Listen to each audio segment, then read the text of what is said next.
All right, here's my note cards, and here's my audience.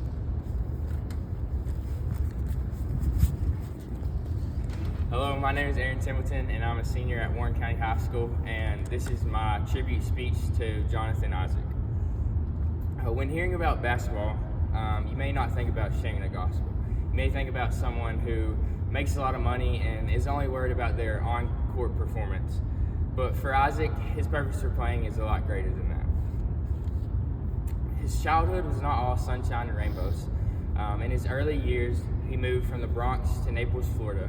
But this relocation started his love for basketball. It never was much of a sibling rivalry, but him and his brother would always play against each other, pushing each other, and this led to Isaac wanting to pursue basketball further. Due to his big growth spurt, he ended up playing at IMG Academy and was good enough to be ranked one of the top players in the country whenever he was through. With all this basketball success came a big decision. He had the decision to be the first American player to go straight from high school to the NBA draft since 2005, or forego the draft and go to college. With careful consideration and discussing it with his family, he ended up going to Florida State University to play basketball and also further his education. While he was there, he ended up playing good enough to become the 6th overall pick in the 2017 NBA draft. While Isaac may have accomplished his long-term goal of making it to the NBA, there were underlying issues that he had been dealing with. He had severe anxiety. It started whenever he was a student due to the fact of him being a tall black male while the rest of his classmates were white. This anxiety then merged to his performance onto the court. He worried about playing bad or not trying to mess up to ruin the relationship he had with those who expected much of him on the court. This led to him struggled to him feeling love of others.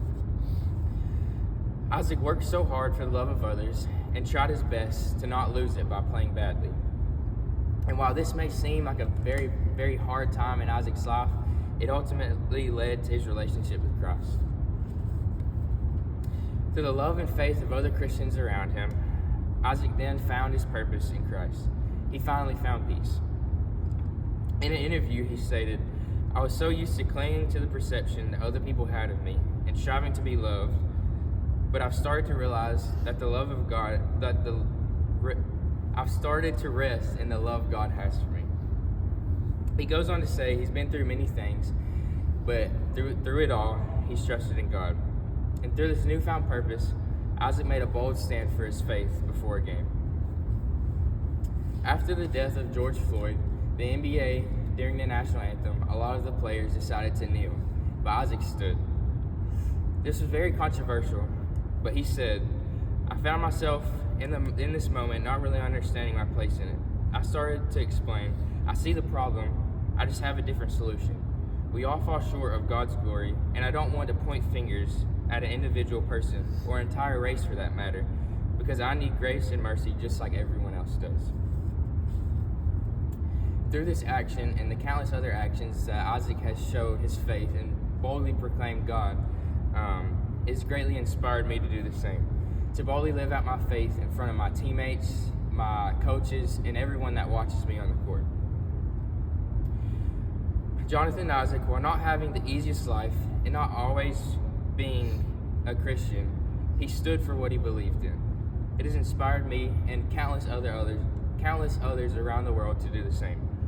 I hope from this speech that you learned a little bit more about his life and what he stands for and why he's so bold in his faith. I appreciate the time for you listening to my speech, and thank you.